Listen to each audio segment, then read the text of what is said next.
गरीब परिवार के घर आई 9 देवियां। सविता हाथ सिलाई मशीन पर कपड़े सिल रही थी। पुरानी होने की वजह से सिलाई मशीन जोर जोर से खटखट की आवाज कर रही थी। हे माता रानी, ये सिलाई मशीन कितनी आवाज कर रही है, ठीक से कपड़े भी सिल नहीं पाते। अरे शाम हो गई, मुझे तो ज्योति बाती भी करनी है। जल्दी से झाड़ू लगा लेती हूँ, इससे पहले कि सूरज डूबे। सविता जल्दी से पूरी झोपड़ी में झाड़ू लगाकर तख्त पर सजी हुई माँ दुर्गे की मूर्ति के पास ज्योति जलाती है। पूरा परिवार आरती में शामिल होता है। अम्बे तू है जगदम्बे काली, जय दुर्गे खप्पर वाली, तेरे ही गुण गाई भारती ओ मैया, हम सब उतारी तेरी आरती। जय माँ दुर्गे, जय माँ दुर्गे। माँ जी, बाबूजी, आरती लीजिए। जय माँ दुर्गा। तभी सविता की नन्ही सी 6 साल की बेटी वैष्णवी हाथ फैलाकर प्रसाद मांगती है। माँ पिलछा दो ना मुझे। मेरी बिटिया रानी को प्रसाद चाहिए। अच्छा ये लो। ये का माँ बताची, तुम कभी माता रानी को मेवे मिठाई का भोग क्यों नहीं लगाती?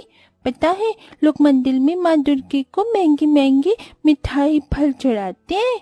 ये सुनकर बूढ़ी कुंती ने कहा, माता रानी ने जितनी हैसियत जिसे दी है वो मेवे मक्खन का भोग लगाएगा ही, लेकिन माँ दुर्गा हमारे परिवार को दुख ही दिए जा रही है। नहीं सासू माँ, माता रानी कभी अपने भक्तों को दुख और कष्ट नहीं देती। माँ दुर्गा तो दया की मूरत है। लाख दुखों में भी गरीब दर्जी सविता की भक्ति माँ दुर्गा के प्रति एकदम सच्ची है। जब कभी उसके परिवार का विश्वास माँ दुर्गा के लिए डगमगाता तो वो माँ दुर्गा के लिए उनके मन में आस्था और प्रेम जगाती थी। परिवार में बूढ़े सास ससुर, पति मुरली था। सविता दिन दिन भर दर्जी का काम करके कपड़े सिलती, जिससे कपड़े सिलकर भी मिली ज्यादातर कमाई के पैसे वो माँ की पूजा प्रसाद में लगा दिया करती। सविता बहू, अब रहने भी दे, बाकी कपड़े कल सी लेना। तेरा देह नहीं थकता क्या? ये सवेरे की लगी है कपड़े सिलने को। माँ जी आप सो जाइए, अभी मुरली भी नहीं आए, उन्हें खाना खिलाना है। तभी मुरली थका हारा काम से घर आता है। अजी आ गए आप? हाथ मुंह धो लीजिए, मैं खाना लगाती हूँ। ठीक है सविता। ये लो जी, सब्जी तो थी ही नहीं, चटनी पीसी है, रोटी बनाई है, खा लो। जो भी है बहुत है सविता, लाओ दो। बढ़िया बना है सविता चटनी रोटी। सुनो जी, मालिक ने पैसे दिए क्या? कल से नवरात्रि शुरू है, घर में कलश रखना है। नहीं सविता, मालिक ने 1 रुपया नहीं दिया। इसी आस में दिन भर चिलचिलाती धूप में काम किया, ईंट बालू ढोया। ये सुनकर सविता चिंता में आ जाती है। उस वक्त तो सविता अपने पति मुरली के सामने चिंता नहीं जताती, लेकिन सबके सो जाने के बाद माँ दुर्गा की मूर्ति के आगे आंसू बहाती है। हे दुर्गा मैया, ये गरीब दुखियारीन दर्जी बहू किस तरह से कन्या पूजन करेगी और कैसे कलश बिठाएगी? क्या इस बार तो मेरे गरीब घर परिवार में नहीं आओगी? सविता किसी दूध छुड़ाए बच्चे की तरह बिलख बिलख कर सो जाती है। तभी सुबह के 6 बजे ही कोई उसका द्वार खटखटाता है। इतनी सुबह कौन होगा?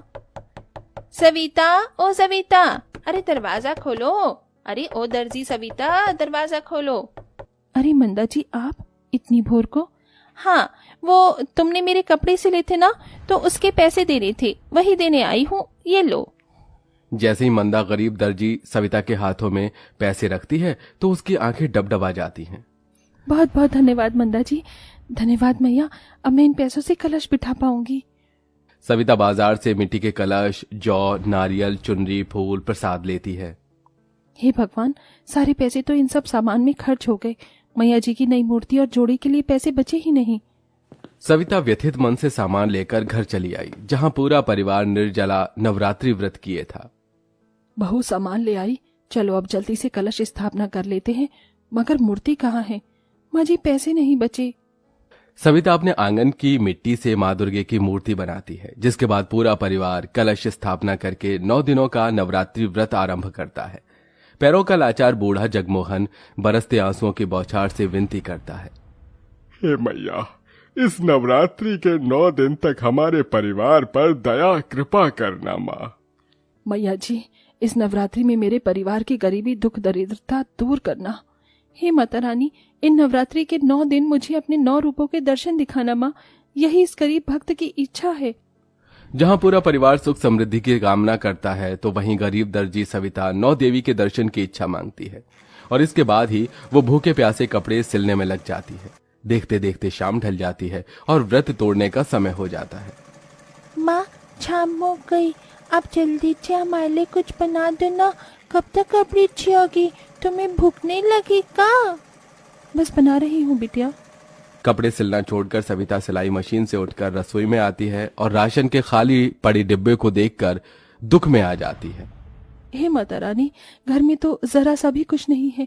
मेरा तो नवरात्रि व्रत जैसे तैसे कट जाएगा, लेकिन माँ जी बाबूजी बूढ़े हो चले हैं, उन्हें खाने के लिए कुछ तो देना ही चाहिए।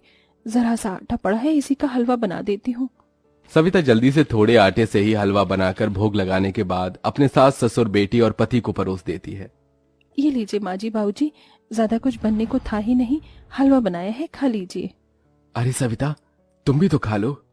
नहीं जी, आप सब खाइए, जरा सा तो है हलवा। लेकिन गरीब ससुराल वाले दिलदारी दिखाकर अपने अपने हलवे में से थोड़ा थोड़ा बचाकर गरीब दर्जी बहू को भी दे देते हैं।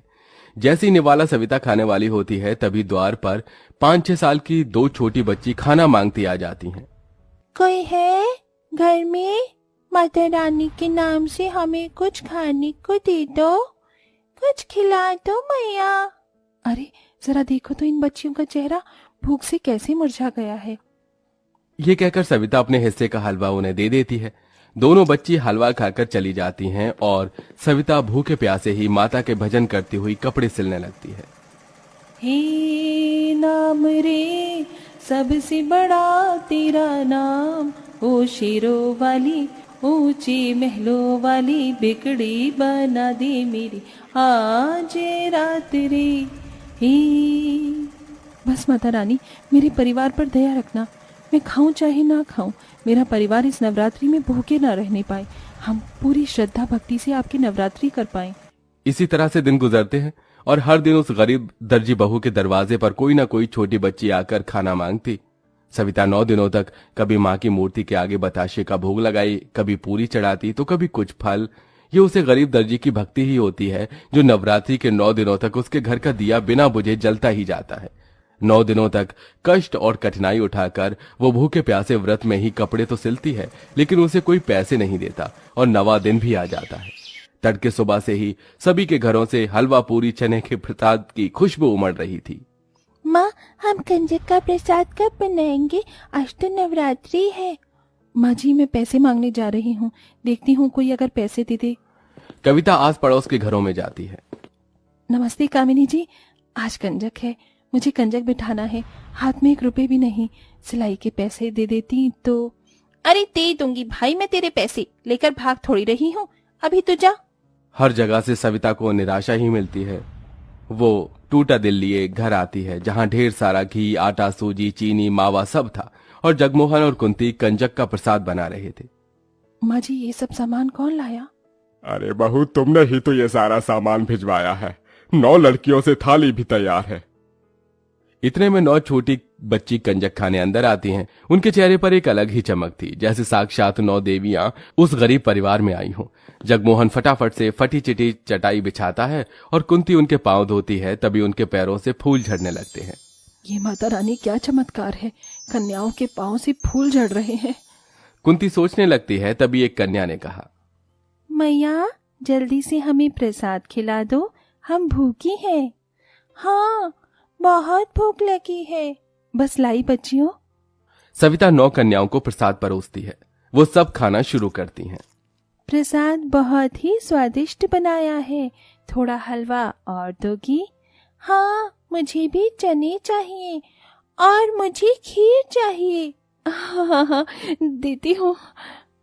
कंजक खाने के बाद एकदम से देखते देखते 9 कन्या 9 देवियों का रूप ले लेती हैं। लाल जोड़ा, लाल बिंदी, लाल चुनरी में वो माँ दुर्गे सी दिख रही थी। हे माँ दुर्गा, 9 देवियों के दर्शन पाकर मैं धन्य हुई। मेरा नवरात्रि व्रत सफल हुआ। माँ सविता, तुम्हारे मन में मेरे प्रति सच्ची भक्ति है। अब तक मैं तुम्हारी परीक्षा ले रही थी, पर अब से तुम मेरी परम भक्त हो और मैं तुम्हारे सारे दुख दूर करने आई हूँ। ये कहते हुए दुर्गा माता के हाथों से ढेर सारे सोने, हीरे, जवाहरात बरसने लगते हैं और उस गरीब परिवार का घर रत्नों से भर जाता है, जिसके साथ 9 देवियां गायब हो जाती हैं। इस तरह माँ दुर्गा अपने दर्शन से एक गरीब परिवार के जीवन को खुशियों से भरकर जाती हैं।